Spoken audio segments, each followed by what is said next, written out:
Well, good morning, everyone. And listen, I didn't have on my 2026 bingo card a picture with the Mike Tyson claw tattoo on my face, but how amazing is this? I mean, really, how awesome to be here today.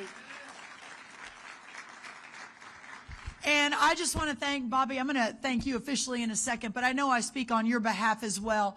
All of these incredible patriots who are off to the stage here. We're going to see Mr. Tyson in just a moment, but everyone that went ahead of us, the role that they have played, the leadership that they continue to focus on, the game-changing heart to truly change the future of America is just so incredibly inspiring. So how about one more round of applause for all the speakers that went ahead?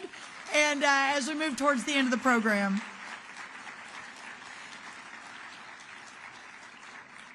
As a Maha mom of 4 teenagers myself, these issues are certainly near and dear to me, and I notice so many other moms and dads from here in the room, and it's so great to see such a huge crowd, but also all around the country as people are watching. The Trump administration has already racked up so many victories in our fight to make America healthy again.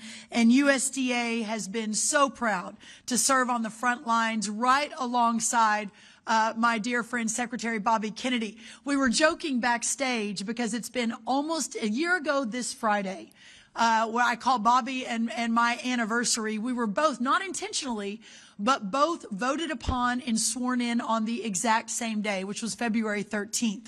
I'm not going to brag, Bobby. I may have had a few more votes than you over in the Senate. I don't know if it'd be that way today, but the very next day, Valentine's Day, one of the key media in this city wrote an article about who's going to get divorced first. And within the cabinet, not from our spouses, but from each other. And there was a wedding cake, and it showed, a bottom rung of the cake, several of the cabinet members or senior staff, and then the next rung. Well, at the very top of the cake was Bobby and me, the two of us together, with a cake knife slicing down the middle and us falling apart. We were picked to be the very first divorce amongst the Trump cabinet and our partnership with each other. And Bobby, I'm so proud to say it just couldn't be further from the truth. What an extraordinary partner he has been.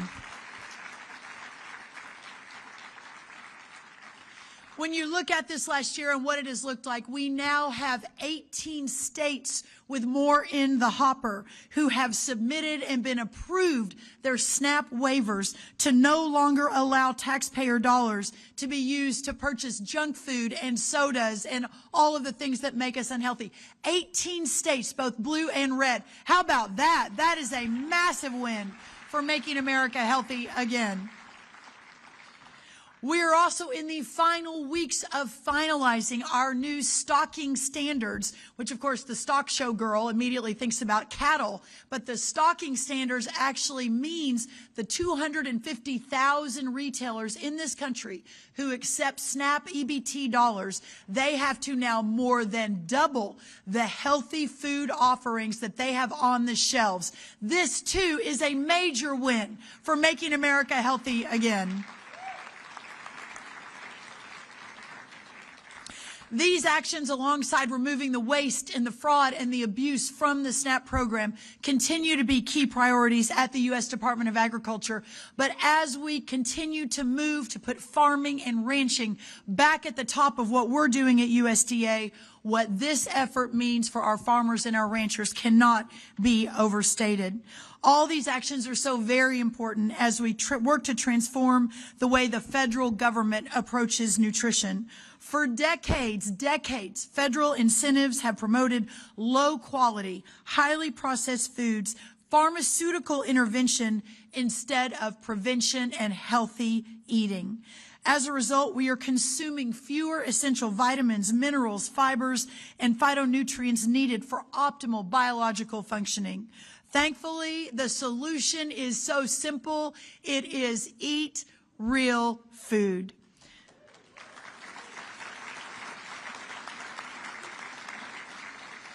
This is the main message of our new Dietary Guidelines for Americans 2025 to 2030, which we released last month, to roaring applause on both sides of the aisle. The new guidelines encourage households and schools and homes and the military, all of the above, to prioritize whole, nutrient-dense foods. Research consistently shows that key micronutrients such as calcium and iron and potassium and vitamin D, which are found in fruits and vegetables, are essential for children's physiological well-being.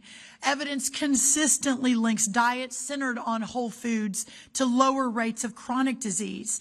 And that's why we are finally putting real food back at the center of the American diet.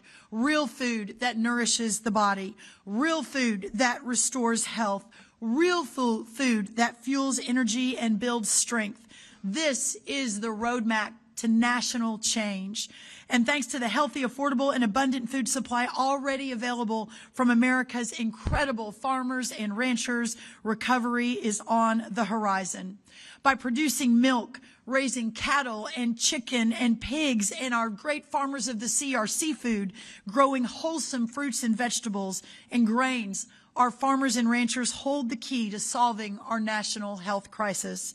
And President Trump is mobilizing his entire government to ensure families across America have greater access to these healthy foods. Important point here that in the last 12 months, inflation has slowed, wages have risen for the first time in 5 years, and under our president's leadership, prices for everyday staples are declining and more help is on the way. Compared to this time last year, cost of cheese and fruit, fresh fruit, is down by 2%, butter is down 3.5%, and eggs are down 31%.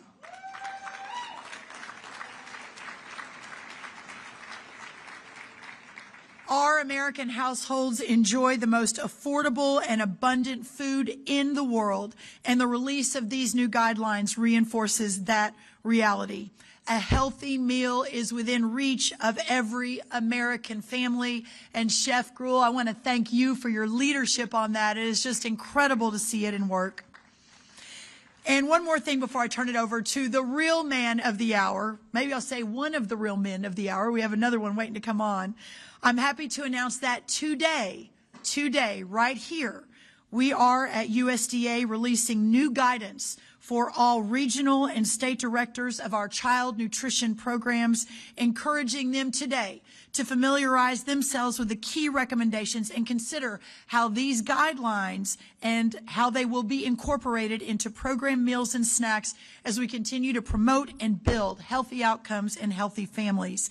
This release today kicks off an effort to update USDA's child nutrition programs based on our DGAs and this guidance, including through rulemaking and education. We are working to have a proposed school meals rule by mid-spring, in just about a month, so that children across America can reap the benefits of the MAHA wins that we're here to celebrate today. Under President Trump's leadership, we are restoring common sense, we are restoring scientific integrity, and we are restoring accountability to the federal food and health policy. One final note, I've said it a lot, I'll say it again, every day, the U.S. Department of Agriculture spends almost $400 million on our 16 nutrition programs. That, my friends, is a market mover in a way that we can really begin to make America healthy again. We're going to make American agriculture great again, and we're going to do that because of the gentleman standing right next to me. Please stand up and give him the applause and the thank you he deserves. Our Secretary of Health and Human Services, my incredible partner.